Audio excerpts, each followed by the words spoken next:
Hello, welcome to the Record Celtic podcast, brought to you by NordVPN. My name is Daniel Cott. I'm delighted to be joined by Record Sports Michael Gannon and Ryan McDonald. Gents, how are you? I'm very well, thanks guys. This week, we keep hearing that the Scotland World Cup's on, the Daily Metre, don't come home too soon and all that stuff, but it's the other one, nothing ever happens. That's what I'm thinking about the Celtic. That's the one for this podcast. Well, I'm delighted I've not missed much because I've been away sunning myself in Spain and drinking plenty of San Miguel's, and I've come back and incredibly Martin O'Neill or any manager is still not been appointed. So it's not real surprising though, is it?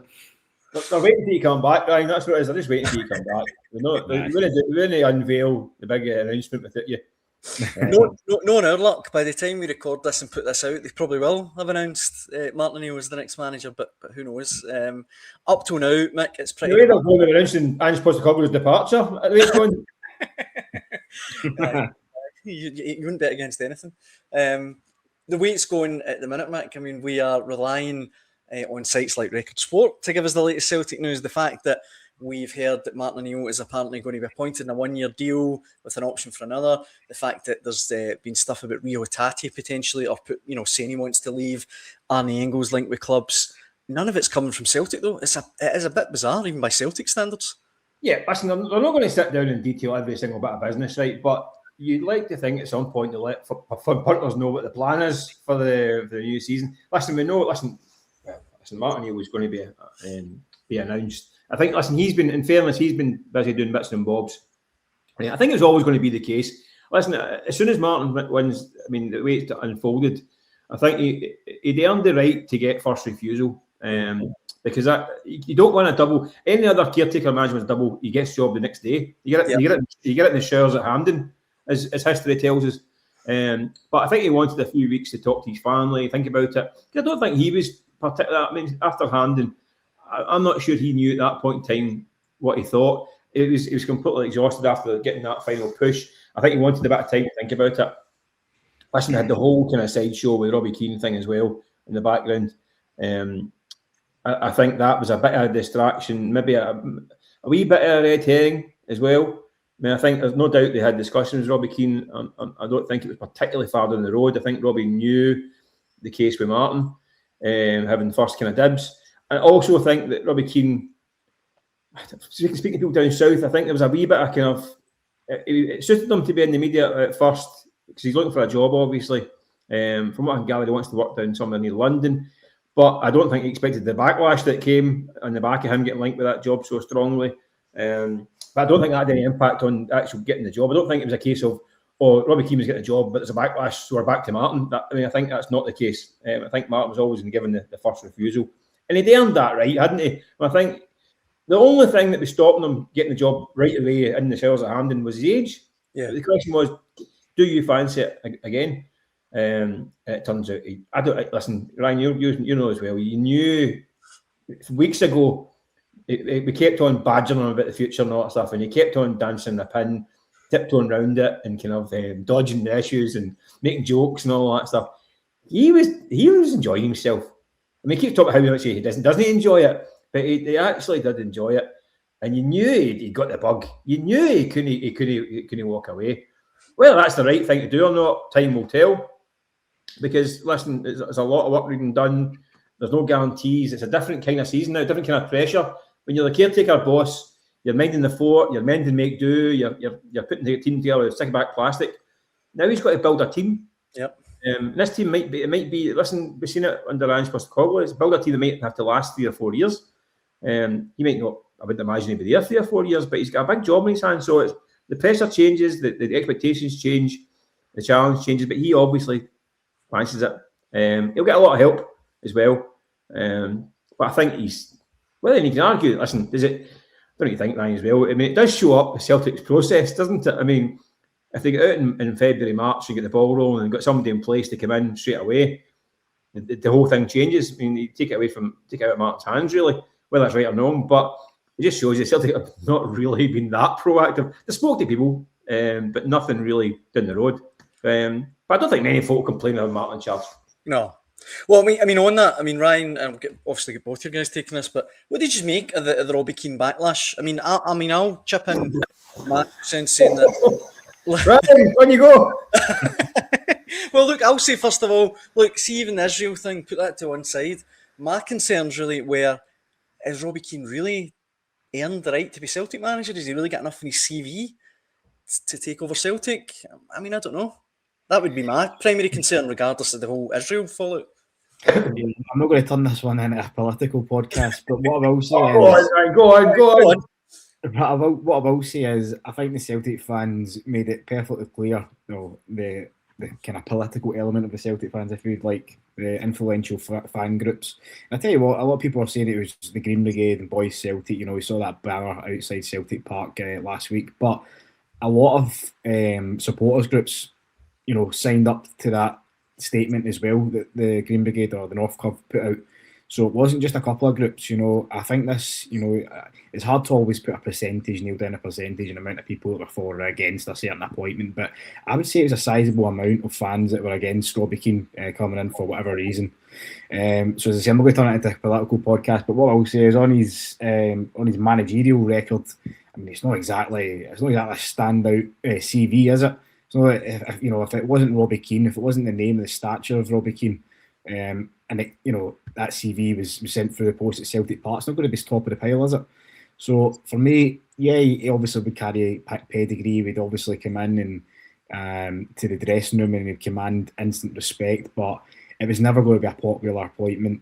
And at a time where there was unity at the end of the season, and when you think over the course of the summer they will start, the board and the fans might start building bridges, that would have just blown the whole thing up. So that it was never going to work.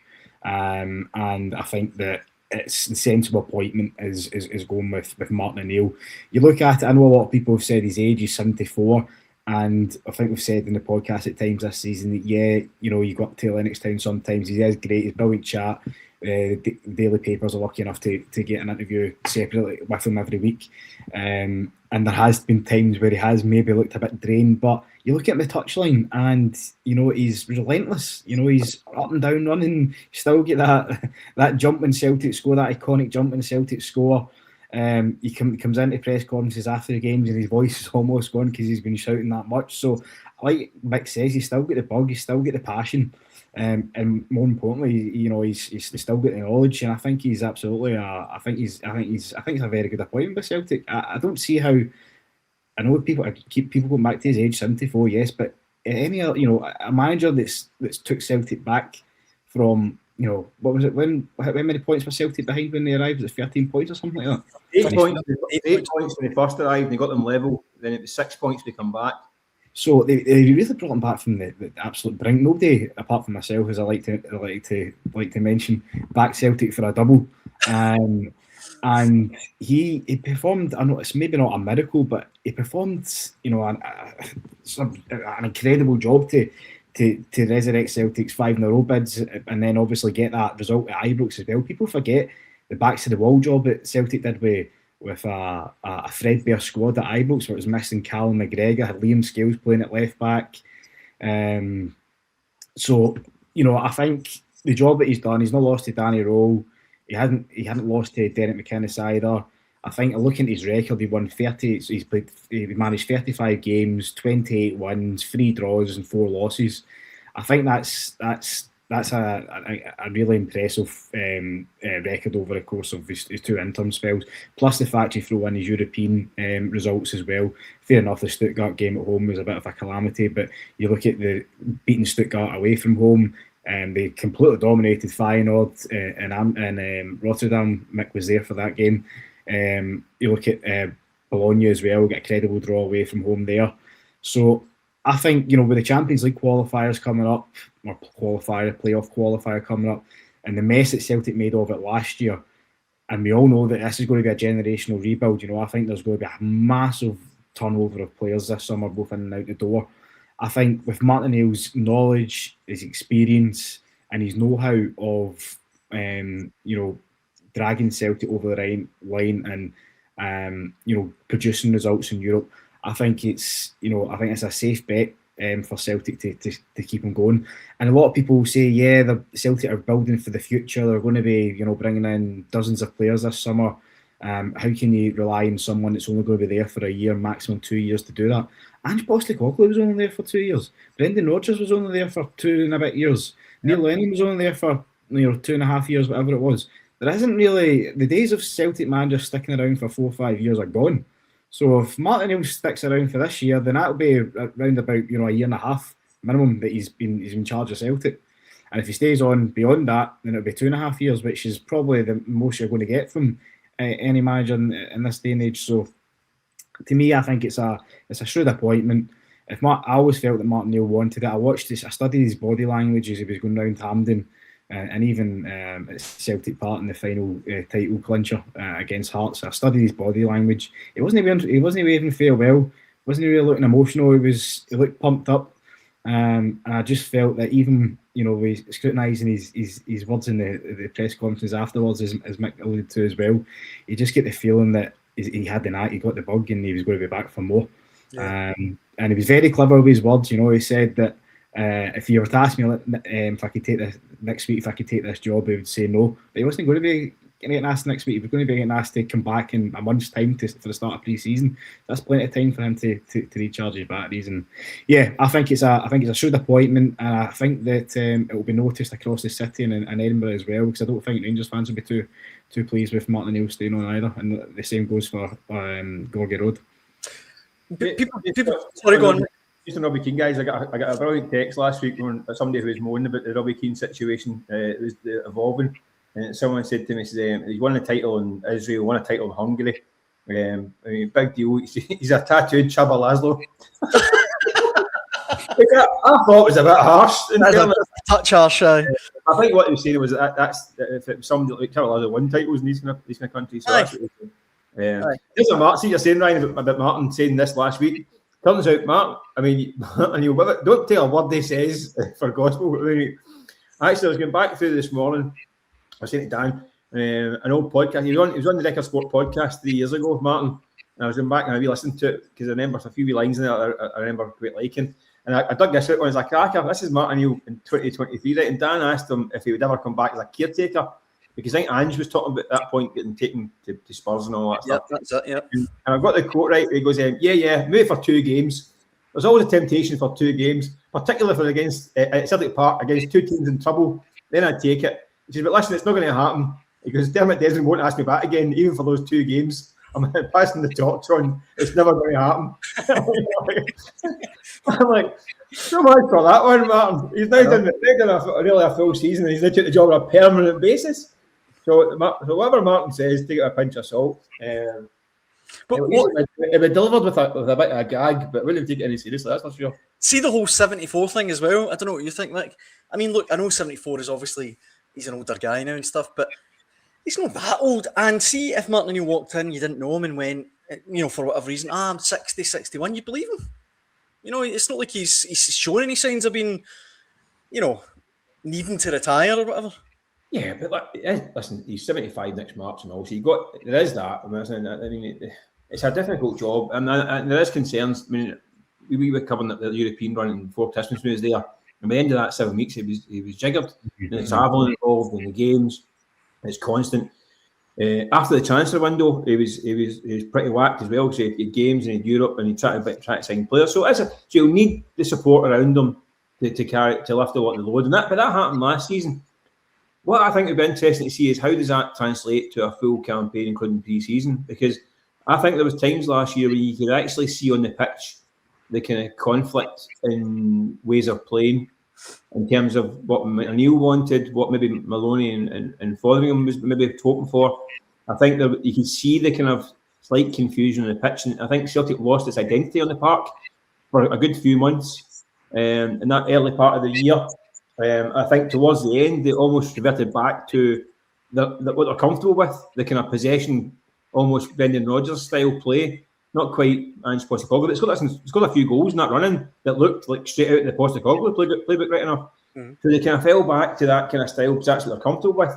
Now there's going to be, like Ryan says, new players coming in.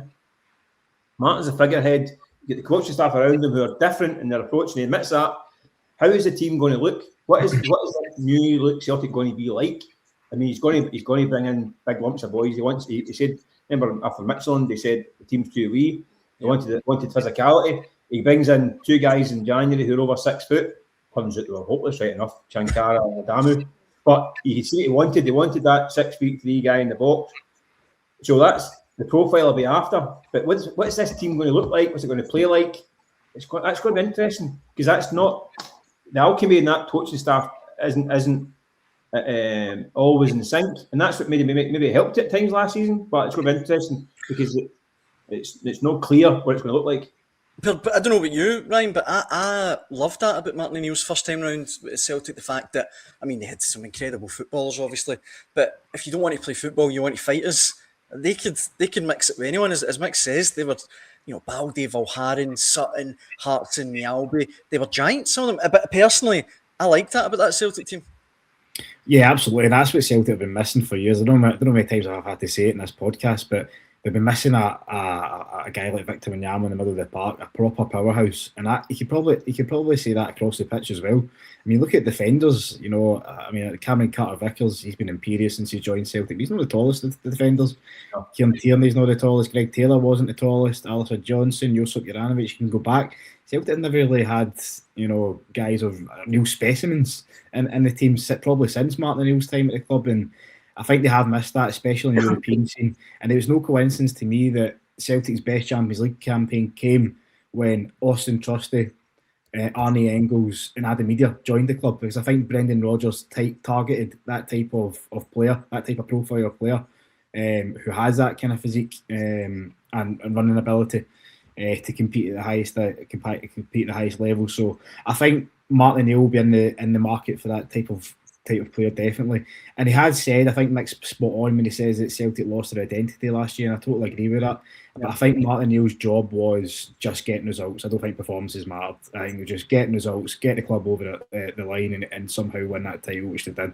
And they added the Scottish Cup as a cherry on the top. But I think he did say as well, I remember questioning him on it about the style of play, and he says, look, if I came in at the start of the season, it'd be completely different to what it is now. So I think once he gets his own players in, once he kind of dismantles this squad, but by the way, a lot of people said this squad was the worst in their lifetimes. Of the end of the season was champions and as double winners, so can't be that bad. But there's a lot of players that are going to have passed their kind of their sell by date in my view. The squad's came the end of its natural cycle. Guys like Hatate, etc., they're all going to move on and make way, and it's the right time, and it should be an exciting time as well. I think Martin O'Neill will be fueled by that. The chance to really put his stamp in this squad, and I'm assuming he'll have money to spend as well. It's just, I think the Celtic's problem over recent years, especially in the summer, is when they've been spending it. They've been leaving it to the last minute. We talk about the window there with Engels and Ida and Trusty. They guys all came in at a fairly last minute, so they can't afford to do that again. Look at the mess that happened last season, the Champions League qualifiers, and it just simply can't happen again. I think there'll be a huge pressure, huge scrutiny on the Celtic board this summer by the fans, but also I think Martin O'Neill, he wouldn't have signed up to this job if he wasn't given guarantees that they would get signings over the line. And given, as I keep saying, it's going to be a generational rebuild, and I really do believe that, given the amount of work that's to be done, I think they have to, forget the Champions League qualifiers, they have to be in for the start of pre-season. There has to be a good bulk of players in for them because the work starts then. Ask any manager, and that's what they say. They want their new signings bedded in as soon as they can. And this day one from pre-season is when you'd expect at least a handful of players in.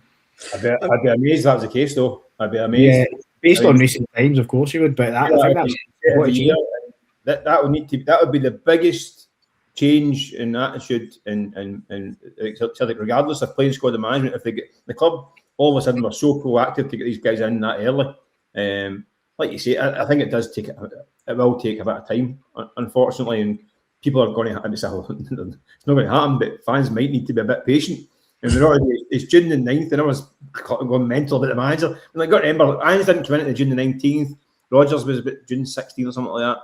It does. It's in the time frames that it usually happens. And signings, Celtic, they are tortuously slow in making signings. That's got to change. I just looking back, O'Neill's first spell in charge back in 2000. You look at his list, the first signings he made: Valharin, big brute of a boy; Sutton, monster; Alan Thompson, fierce, big lad as well. Rob Douglas, monster. Neil Lennon, Bobo Baldi, John Hartson. These were all his first kind of wave of signings in that first year. Ramon Vega, another monster. Oh, aye, Ramon Vega, aye. Ramon Vega, after that was his first kind of fight. It was Valhan, Sutton, Thompson, Douglas, and Vega were his first signings. Then Lennon came in, and Bobo Baldi came in, and then obviously the following time was Hartson. A gap was in there as well, a bit of pace and kind of power. But you look at the common theme, they're all big, strong boys that can handle themselves. But the thing is, Mick, you're right, because that was consistent throughout Martin Neil's time, his first spell in charge, because later on, I know obviously Celtic had some financial issues between around about 2002 and 2004 period. They were in a bit of debt and they had to watch their wage bill, or trim the wage bill. But you look at the guys that came in thereafter as well. Ulrich Lawson, he was a beast of a guy. Stanislav Varga. So Big Varga, 16.5, Big Varga. Yeah, like you said, it's a common theme, and I think that's exactly the type of player that Martin will go for again. And to be honest, I think it's been a major issue for Celtic for years. Talking about height in the team and presence, look at the amount of set pieces they're conceding, and from corners they're just so vulnerable at high balls. And I think Martin Neil's obviously identified that as well. And I think that's definitely going to be that type of profile player is definitely going to be top of his wish list across all areas. So, I mean, on Record Sport over the last couple of days, Arnie Engels has been linked to a host of clubs. You can see there, AC Milan, Fulham, Sunderland, Forest. Hatate has spoken out about how or it's been put out there that he wants to leave this summer for a new challenge. Guys in Maida, we know, has said that previously as well. You'd probably be quicker listing the players who are still going to be there rather than the ones that are going to leave. It looks like it's going to be a crazy summer. Yeah, I mean, I've just compiled a list here just ahead of the podcast, guys, and of players that I think could leave, and I've put them into different brackets or different categories. So the guys that I think are gone or have already gone, I've just listed them here. So I'm looking at Schmeichel, Welsh, Inamura, Rocky, Montgomery, Palma, Hatate, Bernardo, Balaquisha, Yamada. Some of those guys you're forgetting have been out on loan and haven't pulled on a jersey in more than 12 months. I think those guys they're certainties to be offloaded if they haven't already. You look at the loan players as well: Araujo, Saraki, Arfa, Adamu, Chavankara, Mvuka. Apart from maybe Sarachi, I don't think Araujo will come back. I think if Alistair Johnson's still at the club, there's no way Celtic are going to spend upwards of £8-9 million on a backup right back. I think Sarachi's a player that Martin Neil's already said he would like to keep. So apart from him, you look at those 6 loanees. There's only, Sarachi's the only one that's probably realistically going to be coming back. Then you've got decisions that have still to be made over Oxlade-Chamberlain and Iheanacho. For me, I would personally keep both. I think they're pre-season and with their experience, I think they'd be valuable squad members for the season ahead.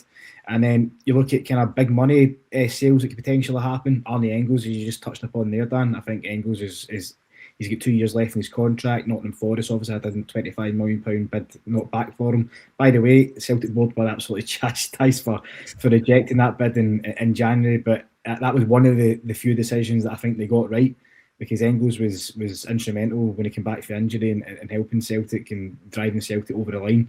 I thought he was outstanding, and his value hasn't dropped. If anything, it's only going to get it's only going in one direction, that's upwards. But I think Arnie Engels will move on. Benjamin Nygren, I think you need to cash in when the time's right. We'll be able to replicate another 20-goal season. I'm not so sure. And then Dyson Maeda's already signalled that he wants to leave the club. So there's 3 big money sales that I think will happen. And then for me, there's question marks over Alistair Johnson and Austin Trusty. If Alistair Johnson, I know he missed basically the entire season, but you saw when he came back the quality and the difference that he made driving forward in that right-hand flank. I think if Johnson has an eye-catching World Cup and the same goes with Austin Trusty in his homeland, I wouldn't be surprised if bids comes in for them, and Johnson in particular, I think might, if there was a chance to move to the Premier League, I wonder if his head might be turned a wee bit. But so I think there's going to be millions of pounds coming in the door. It's just about what money's traded for players for potential signings. That's the big question. But I think the volume, the turnover is going to be astronomical. I think there's going to be a huge volume of players that we've never seen. I think it'll even eclipse Ange Postecoglou's first season in charge. That's how massive I think it's going to be. It wouldn't be unrealistic, Mick, to go, look, this could be a summer where Celtic need to bring in 15 players? Well, no. No? Listen, I wouldn't really go that far. But you're looking what would be Celtic's line up at this point in time in August if these things. Listen, I think Ingles will go, and rightly so. He's done his 2 years, make their money and go. Ataki's gone. He's gone. We knew that anyway. The season ended. Mader's gone as well. So they're guaranteed exits. I think. I mean, obviously, it's when that happens. AJ, I mean, Johnson and Negron, I think are could be. At the moment, you're going to say goalkeeper. Salah going to be number one next year. I think they need to buy a goalkeeper anyway. They need to buy at least one goalkeeper because they need to run with three. They need at least a goalkeeper. They need right back. Johnson just now, potentially another right back. You've got Carter Vicker, Scales and Trusty in there. I think they're centre half as well. I think Carter Vicker, big question mark, a full year out again. He's missed a lot of football in the last couple of years. Like it or lump it, you need to be banking again, guaranteeing against that.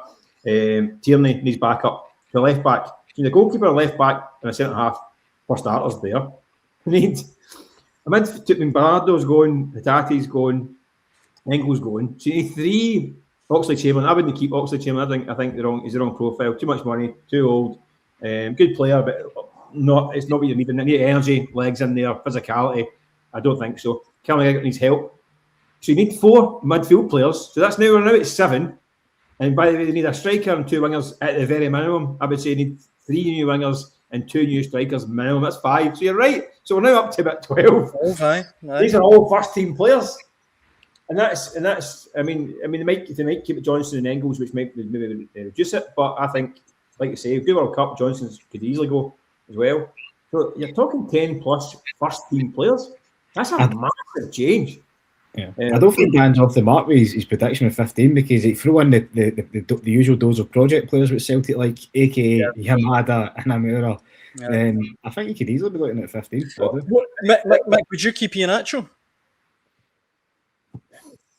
You know what? I mean, I think again, I probably would because he brings something that not a lot of players have. He has got a phenomenal touch. He's scored a goal. He brings something a bit different. The problem is that Iheanacho could go at any point in time and miss another 6 months. They saw. And they're talking about he had a pre-season at Seville last year. He played pre-season games at Seville. People got like, he didn't arrive without a pre-season. That's not true. He had a pre-season. Didn't play an awful lot, but he got minutes and he was training. But he arrived, didn't really look fit when he arrived. Looked a wee bit out of shape. Let's be honest. Pulls a hammy pretty early. He's back. Pulls a hammy again in the cup final. Hasn't seen him for months. He's back training, by the way, and he's not even considered.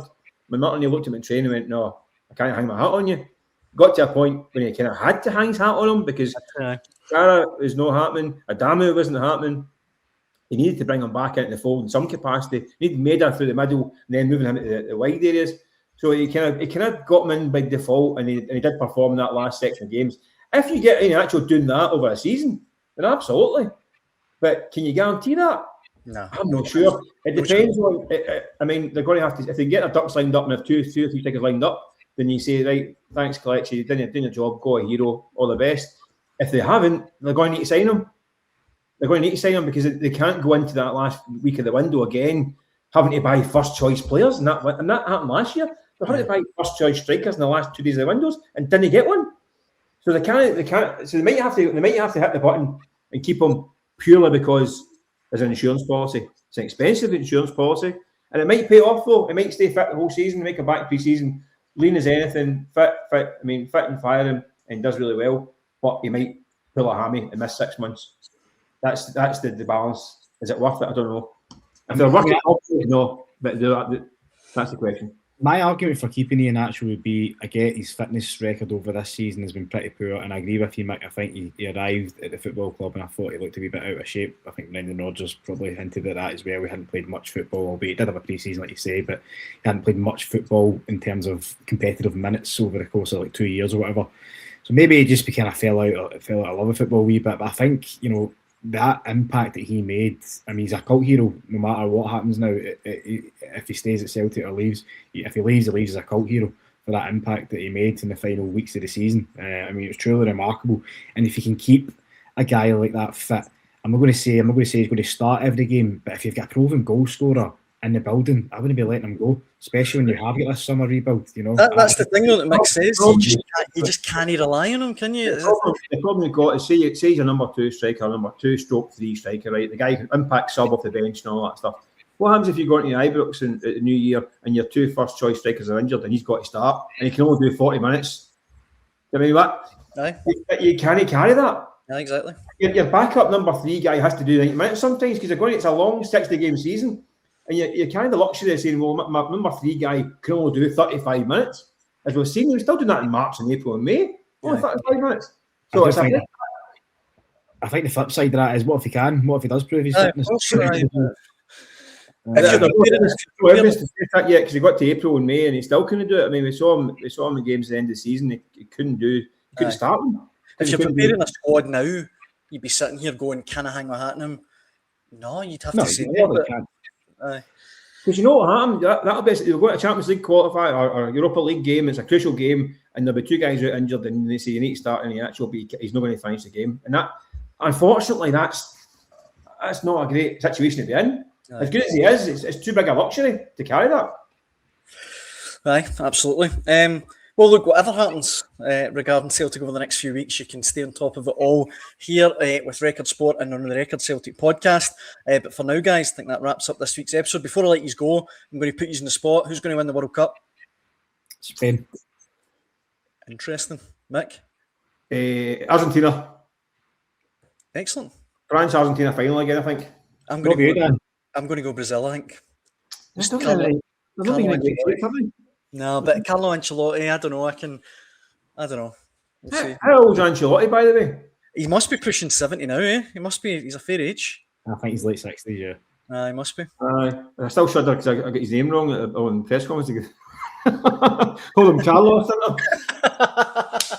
Maybe realised I'd done it until after the boys at the Scottish press corps were all giggling like schoolgirls. I'm like, what? You got his name wrong? The most famous manager, 140 European Cups, and you get his name wrong. You called him Carlos. I'm like, joking, man.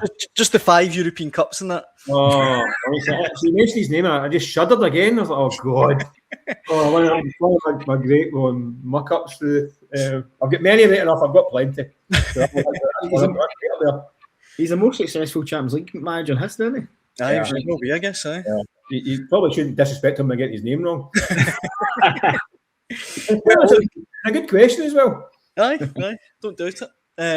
Whatever happens in the World Cup, as I say, and with Celtic, you can stay on top of it all on Record Sport and here with the Record Celtic podcast. But guys, it's always a pleasure. Thanks so much for joining me. Cheers, Danny, man.